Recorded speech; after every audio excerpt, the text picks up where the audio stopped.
Hello అండి. ఇదిగోండి మేమైతే పొలాల దగ్గరికి వచ్చేసాము. కనిపించేదే అండి పొలము.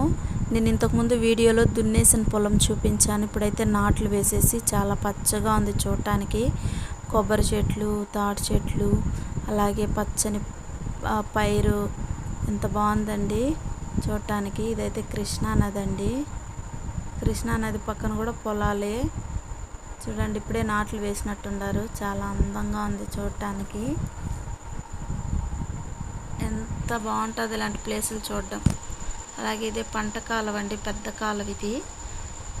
నీళ్ళు అయితే ఫుల్గా ఉన్నాయి ఇప్పుడు. చాలా పెద్దదండి కాలువ.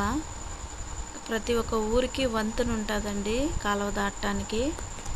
వంతెన కూడా చాలా పెద్ద వంతెనలు. అలాగే నేనైతే మా ఆయన గారిని అడిగానండి, నన్ను ఎక్కడికైనా తీసుకెళ్ళమని అడిగితే ఇలా తీసుకొచ్చారండి. నాకు ఇలాంటి ప్లేస్లు అంటే చాలా ఇష్టం అండి. మైండ్ రిలీఫ్గా ఉంటుంది, మనసుకు ప్రశాంతంగా ఉంటుందండి.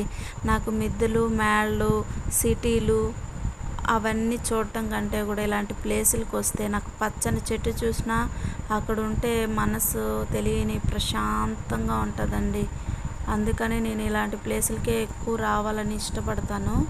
అందుకే మా ఆయన గారు కూడా నన్ను ఇలా తీసుకొచ్చారు. చూడండి అక్కడైతే మొక్కజొన్న తోట, అలాగే అరటి మొక్కలు, అలాగే పచ్చని పైరు, వరి చూడటానికి ఎంత చక్కగా ఉందో. మీకు ఎంతమందికి ఇష్టమో కామెంట్ చేయండి. ఓకే అండి, బాయ్ అండి.